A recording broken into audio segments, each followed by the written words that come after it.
Salut! Aujourd'hui, on va voir le PGCD et le PPCM, ou plus grand commun diviseur et plus petit commun multiple. Allons-y avec le PGCD, c'est-à-dire le plus grand commun diviseur. Il y a deux méthodes pour trouver le PGCD, mais vous allez voir que la deuxième méthode est beaucoup plus efficace. Je vous la montre un peu. Mais avant, on commence avec la première parce qu'elle nous permet de bien comprendre la deuxième. Donc, si je regarde les diviseurs de 24, qu'est-ce qui donne 24? 1 fois 24, ça donne 24.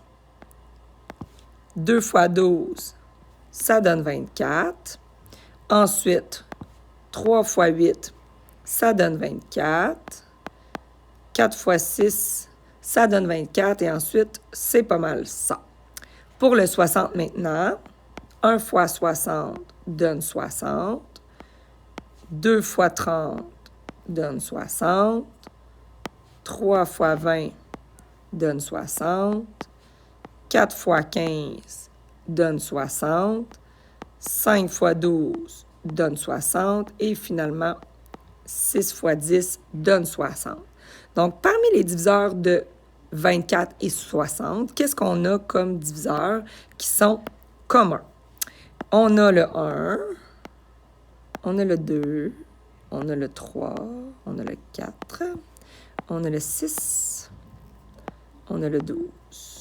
Donc, parmi ces diviseurs-là qu'ils ont en commun, lequel est le plus grand? Donc, c'est 12, donc le PGCD de 24 et 60, ce sera 12. Donc, ça, c'est une première méthode. Mais regardez, je vais vous montrer une autre méthode qui est beaucoup plus rapide. Donc, c'est la méthode qu'on a ici pour l'exemple 1.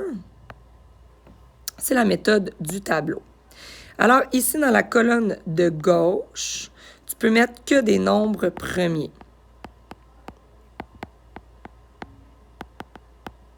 Les nombres premiers, je te les ai remis ici. Donc, 2, 3, 5, 7, 11, 13, etc. Et là, ce qu'on va faire, c'est qu'on va diviser 24 et 60, jusqu'à temps qu'on ne soit plus capable. Donc, qu'est-ce qui divise à la fois 24 et 60? Commence par ton premier nombre premier. Est-ce que 24 et 60 se divisent par 2? Ce sont deux nombres pairs, donc ici, tu peux utiliser tes critères de divisibilité. Vu que c'est deux nombres pairs, je le sais qu'ils se divisent par 2. 24 divisé par 2, 12. 60 divisé par 2, 30. Ensuite, je repars des deux nombres que je viens d'obtenir, 12 et 30. Est-ce que 12 et 30 se divisent encore par 2? Oui, ils se divisent tous les deux par 2 parce que c'est des nombres pairs. 12 divisé par 2, 6. 30 divisé par 2, 15. Maintenant, 6 et 15, est-ce qu'ils se divisent encore par 2? Non, parce que 15 n'est pas un nombre pair. Alors maintenant, je passe au 3. Est-ce que 6 et 15 se divisent par 3? Oui. 6 divisé par 3, 2. 15 divisé par 3, 5. Maintenant, 2 et 5, est-ce qu'ils se divisent les deux par la même chose? 2 se divise par 2, 5 non, 5 se divise par 5, 2 non. Donc, lorsque tu n'es plus capable, tu fais une ligne et tu multiplies les nombres premiers que tu as écrits à gauche. Donc, 2 fois 2 fois 3, ça nous donne 2 fois 2, 4 fois 3, 12. Et donc, on vient d'obtenir notre PGCD qui est 12. Allons-y maintenant avec l'exemple 2. Ici, on a 3 nombres, mais c'est exactement le même concept. Fait que je reprends mes nombres premiers. Alors, est-ce que 2 divise 72, 96 et 144? Oui, puisque ce sont 3 nombres pairs. Si tu ne sais pas qu'est-ce que ça donne la division, gêne-toi pas d'aller le faire à la droite. Et même si tu veux, tu préfères pause et essayer de le faire toute seule, voir si tu as bien compris. Donc, 72 se divise par 2, ça fait 36. 96 divisé par 2, si tu ne sais pas, tu peux venir ici, à la gauche, procéder à ta division. 2, il rentre 4 fois. Je soustrais 1, j'abaisse le 6. Et ensuite, le 2 rentre 8 fois. Donc, ça donne 48. Et même chose avec le 144, ça donne 72. Ensuite, est-ce que 36, 48 et 72 se divisent encore par 2? Oui. Donc, divisé par 2, 18, divisé par 2, 24, divisé par 2, 36. Et ensuite, est-ce que le 18 se divise à nouveau par 2? Oui. 9, 12 et 18. Ici, il ne se divise plus par 2. Par contre, il se divise par 3. Donc là, je poursuis avec mon 3. Et ensuite, là, je suis plus capable. Donc, je multiplie les nombres qui sont dans ma colonne de gauche. 2 fois 2 fois 3. 2 fois 2, 4 fois 2, 8 fois 3, 24. Donc, le PGCD, c'est 24. Poursuivons avec le PPCM, le plus petit commun multiple. Donc ici, au lieu de parler de diviseur, je vais parler de multiples. Alors, les multiples de 25 sont 0, plus 25, 25, plus 25, 75, plus 25, 100, plus 25, 125, plus 25, 150, plus 25, 175 et plus 25, 200. Ça continuerait, mais je vais m'arrêter là. Je continue avec le 40, plus 40, plus 40, plus 40, plus 40, et tu vois pourquoi je m'étais arrêtée là. Donc, parmi mes multiples, lesquels sont en commun? Là, attention, le 0 sera toujours en commun, mais nous, on s'intéresse à connaître un autre multiple qui serait en commun. Alors ici, on le voit bien, c'est le fameux 200 qui est en commun. Alors ici, le PPCM de 25 et 40.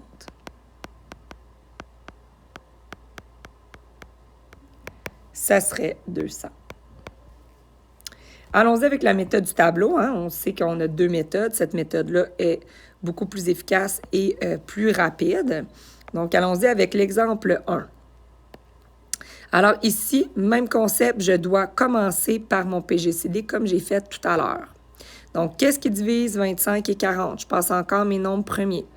Est-ce que 2 divise 25 et 40? Non. Est-ce que 3 divise 25 et 40? Non plus. Tu peux faire des critères de divisibilité si pour toi c'est difficile.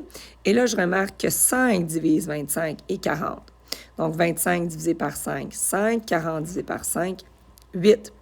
Ensuite, est-ce que j'ai d'autres nombres qui divisent à la fois le 5 et à la fois le 8? 2 divise 8, mais ne divise pas 5. 5 divise 5, mais pas 8. Donc là, quand je suis plus capable, je fais une ligne. Alors ici, mon PGCD, ça serait 5. Par contre, si je veux le PPCM, alors là, je dois poursuivre. Alors, après la ligne, tu n'es plus obligé de diviser les deux nombres par la même chose. Tu peux les diviser un ou l'autre. Donc, commençons avec le 2. Est-ce que 2 divise 5? Non, donc tu rabaisses le 5. Est-ce que 2 divise 8? Oui, donc tu peux aller écrire 4. Je remarque que le 4 se divise une autre fois par 2 et une dernière fois par 2. Ensuite, qu'est-ce qui divise le 5? C'est le 5. Donc, j'oublie pas que dans ma colonne de gauche, je dois toujours avoir que des nombres premiers.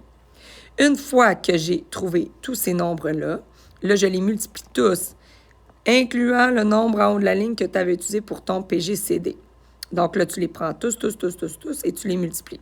5 fois 2 fois 2 fois 2 fois 5. Donc, 5 fois 2, 10. 10 fois 2, 20. 20 fois 2, 40, puis 40 fois 5, ah ben, ça nous donne notre 200 de tantôt, donc le PPCM de 25 et puis 40, c'est 200. Si tu penses que tu as saisi, tu peux tout de suite passer aux exercices puis t'arrêter là. Si tu sens que tu aurais besoin d'en faire un exemple de plus, alors vas-y, on en fait un autre ensemble. Sens-toi à l'aise aussi de faire l'exemple et de te corriger par la suite.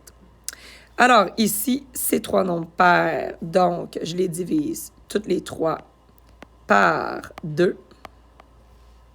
Ensuite de ça, malheureusement, ils ne se divisent plus par 2, mais ils se divisent par 3. 27 divisé par 3, ça nous fait 9. Et 54 divisé par 3, ça nous donne 18. Ensuite, il se redivise par 3. 1, 3, et puis 6. Et là, je ne suis plus capable de diviser les trois nombres par la même chose. Alors, si j'avais demandé le PGCD, ça aurait été 2 fois 3, 6. 6 fois 3, 18. Mais ici, je veux le PPCM. Alors, je poursuis après ma ligne. Alors, ici, je pourrais commencer par un 2, qui pourrait diviser mon 6. Et ensuite de ça, par un 3, qui va diviser mes 2 3. Donc, tu peux diviser 2 à la fois, mais après la ligne, tu t'attends à ce que tu ne sois pas capable de diviser les 3 en même temps, parce que sinon, cette division-là aurait dû être en haut de la ligne. Et là, lorsque tu as terminé, que tu as que des 1, hein, tu as terminé quand tu as que des 1 à la fin, c'est là que tu dis « OK, j'ai fini ». Tu multiplies tous les nombres qui sont à gauche. Donc, ici, tu me fais 2 fois 3 fois 3 fois 2 fois 3. 2 fois 3, 6, fois 3, 18, fois 2, 36, 36 fois 3, 6 fois 3, 18, 3 fois 3, 9, plus 1, 10. Donc, ça fait 108. Alors, le PPCM de 18, 54 et 108, c'est 108. Et voilà pour aujourd'hui. Bonne journée!